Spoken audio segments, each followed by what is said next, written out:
اسعار طاجن المكرونه بقت اسعارها نار، فقررت ان انا اقوم اعمل طواجن مكرونه كده لاولادي بكل سهوله في البيت زي ما انتوا شايفين. اقلب بس المكونات واقول لكم عملت ايه. زي ما انتوا شايفين كده انا جايبه كيلو من البانيه، هقطعه مكعبات صغيره. ازيكم يا حبايبي، عاملين ايه؟ يا رب تكونوا بخير. طبعا غاسلين البانيه كويس بالدقيق والملح والليمون وصفيناه كويس من اي سوائل. يلا نضيف بقى البهارات بتاعتنا. ضفنا ملح وهنضيف فلفل اسود وهنضيف بهارات فراخ، وهنضيف بقى ايه زي ما انتوا شايفين معلقه بابريكا ومعلقه كركم، وعندنا توم باودر وبصل باودر وشويه زعتر صغيره. وقلبي المكونات بتاعتك بالشكل ده كده يا ست الكل.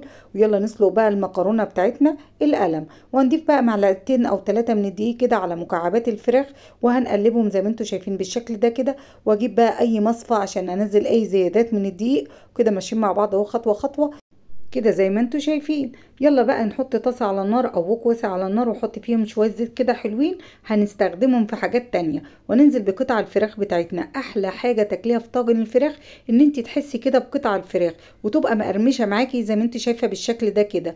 وهنزل بكمية تانية زي ما انتوا شايفين، وبالشكل ده كده انا بقلب الكمية اللي استوت كده على جنب. وابدا اجمع الكمية التانية معاها بالشكل ده لغاية ما الفراخ بتاعتنا تستوي. عايزة اقول لكم تحفة. تعالوا بس شوفوا شكلها طالع عامل ازاي، وتعالوا شوفوا السوا بتاعها بالشكل ده كده. الزيت اللي كنا قلنا ان احنا هنستعمله فضيت منه شوية كده على جنب، ونزلت عليها ببصلة مفرومة مع شوية ايه ملح وشوية فلفل اسود، لغاية بقى اما اطلع كل حاجة موجودة كده في الوك بتاعنا مع البصلية كده. شايفين دبلت ازاي؟ مقطعنا بقى شويه فلفل الوان كمان هنضيفهم بالشكل اللي انتوا شايفينه ده كده يا جماعه. خلاص هديهم كده تشويحتين بسيطه كده على النار. ويلا بينا بقى هنقول هنعمل ايه. هنجيب المكرونه بتاعتنا كده نفرفطها شويه كده بالمعلقه، وننزل بالبصل والفلفل زي ما انتوا شايفين، وانزل عليهم كمان بايه بالفراخ بقطع الفراخ. وقلبي بقى المكونات بتاعتك دي زي ما انتوا شايفه كده. لو سالتيني يا تيتا ما حطيتيش هنا نسبه بشاميل ليه، انا مش عايزاها قطعه ماسكه نفسيها، انا عايزاها كده تبقى في الطاجن مفرفطه كده وتعرفي ايه تاكليها. هحب الطواجن بتاعتي كلها بالشكل ده كده زي بعد ما قلبناها. شايفين انتوا شكلها تحفه وطعمها تحفتين. بصوا بقى يا حبايبي بالشكل ده خلصت كل الكميه اللي معايا. بامانه بقى انت بتشتري الطاجن من بره بكام، واحنا النهارده عملنا كام طاجن بحاجات موجوده في ايه في اي بيت. هو كيلو بانيه وكيلو وربع من المكرونه خلاص.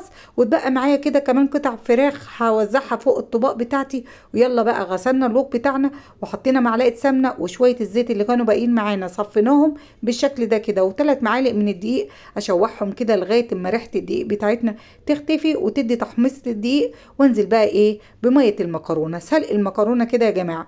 هروح مقلبه بقى البشاميل بتاعنا زي ما انتم شايفين بالشكل ده كده، وانزل عليهم كمان بنص كيلو من اللبن. وكده بقى عملنا احلى بشاميل.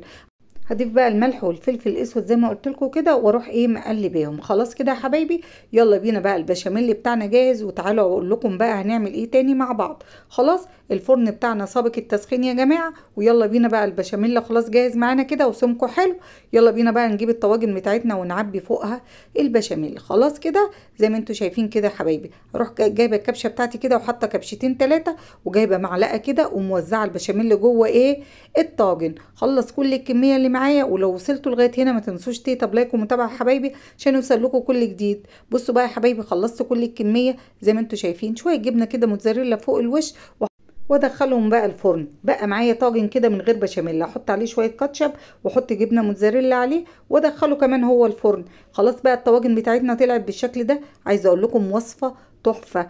وعملنا 8 طواجن زي ما انتم شايفين احلى من بعضيهم بكيلو وربع من ايه من المكرونه وكيلو بانيه. وكده بقى ايه اكله كده خفيفه في البيت سهله بسيطه احسن ما يشتروها من بره. وكده بقى بقول لكم لو عجبتكم الوصفه ما تنسوش تيتا بلايك ومتابعه عشان يوصل لكم كل جديد. واشوفكم على خير والسلام عليكم ورحمه الله.